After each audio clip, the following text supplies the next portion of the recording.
வணக்கம் தலைவா, அனைவருக்கும் இனிய வணக்கம். ஆசிரியர் பெருமக்கள் அனைவருக்கும் ஒரு மகிழ்ச்சியான செய்தி இந்த வீடியோவில் நீங்கள் பார்க்கலாம்.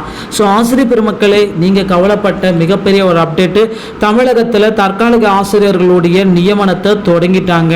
தமிழகம் முழுவதும் தற்காலிக ஆசிரியர்களுடைய நியமனம் பார்த்தீங்கன்னா கிட்டத்தட்ட 12,600 நபர்களை தமிழகம் முழுவதும் தற்காலிக ஆசிரியர்களாக மீண்டும் நியமிக்க அடுத்த கட்ட அறிவிப்பில் அரசாணைகள் எல்லாமே கொடுக்கிருக்காங்க. ஸோ தற்காலிக ஆசிரியர்களுக்கு உண்டான பணி நியமன ஆணைகளை நீங்கள் பெறுவதற்கு உடனடியாக தயாராகி கொள்ளுங்கள். எப்பொழுது வேண்டுமானாலும் தமிழகம் முழுவதும் தற்காலிக ஆசிரியர்களுக்கு உண்டான நியமன ஆணையுடைய அறிவிப்பை நம்ம எதிர்பார்க்கலாங்க. தற்காலிக ஆசிரியர்கள் அப்படின்னு நம்ம பார்க்குறப்ப பள்ளி கல்வித்துறை அந்த மேலாண்மை குழு எஸ்எம்சி மூலமாகவே தற்காலிக ஆசிரியர்கள் தமிழகத்தில் நிரப்பப்படுவாங்க. எஸ்எம்சியுடைய முடிவுக்கு கட்டுப்பட்டு தமிழகத்தில் தற்காலிக ஆசிரியர்களை நியமிக்க புதிய அறிவிப்புகள் எல்லாமே கொண்டு வர இருக்காங்க. தமிழகம் முழுவதுமே தற்காலிக ஆசிரியர்கள் கிட்டத்தட்ட 12,600 நபர்கள். ஏன்னா அடுத்த கல்வி ஆண்டுக்கு டிஆர்பி சென்று கொண்டிருப்பதனால பள்ளி கல்வித்துறையும் பார்த்தீங்கன்னா டிஆர்பியில் நிறைய பேர்த்துக்கு பணி வாய்ப்பை கொடுக்கிருக்காங்க.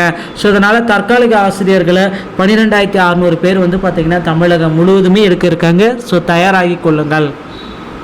அடுத்து பார்த்தீங்கன்னா ஆசிரியர் தகுதி தேர்வு டெட் பேப்பர் 2 உடைய ரிசல்ட்ஸு நமக்கு எப்பொழுது வெளியிடப்படும்? ஆசிரியர் தகுதி தேர்வு டெட் பேப்பர் 2 உடைய அதிகாரப்பூர்வ முடிவுகள் அனைத்துமே நமக்கு இணையதளத்தின் மூலமாக அறிவிக்கப்படும். ஸோ உங்களுடைய யூசர் ஐடி மற்றும் பாஸ்வேர்டை நீங்கள் எடுத்து ப்ரிப்பேராக தயார் நிலையில் வைத்து கொள்ளுங்கள்.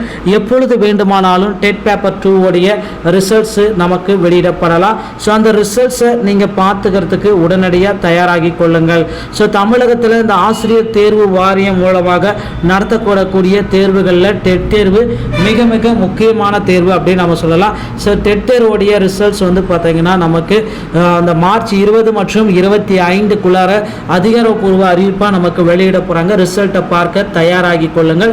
அடுத்த கட்ட நிகழ்வுக்கு நீங்களே தயாரிக்கலாம். அடுத்து பார்த்தீங்கன்னா டெட் தேர்வு எழுதியவர்களுக்கு யூஜிடிஆர்பி தேர்வுலேருந்து விலக்கு அளிக்கிறதுக்கும் நிறைய வாய்ப்புகள் இருக்குங்க.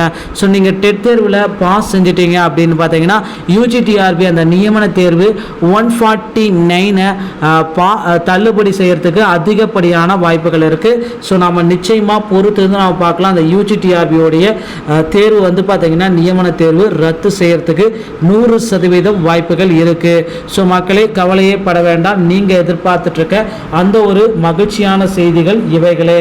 ஸோ ஆசிரியர் தகுதி தேர்வுடைய ரிசல்ட்டும் நாம் இன்னும் சில தினங்கள் எதிர்பார்க்கலாம். டெட் தேர்வு யூஜிடிஆர்பியோடைய நியமன தேர்வு ரத்து ஆணையம் நாம் விரைவில் எதிர்பார்க்கலாம். ஸோ நீங்கள் எதிர்பார்த்த அறிவிப்பு விரைவில் ஆசிரியர் தேர்வு வாரியம் நமக்கு வெளியிட போகிறாங்க. பொறுத்து நம்ம பார்க்கலாம். வீடியோ பிடித்திருந்தால் நம்ம சேனலோடு இணைந்திருங்கள். வீடியோ பார்த்தமைக்கு மிக்க நன்றி. அடுத்த வீடியோவில் இன்னொரு செய்தியோடைய உங்களை சந்திக்கிறேன். நன்றி, வணக்கம், தேங்க்யூ.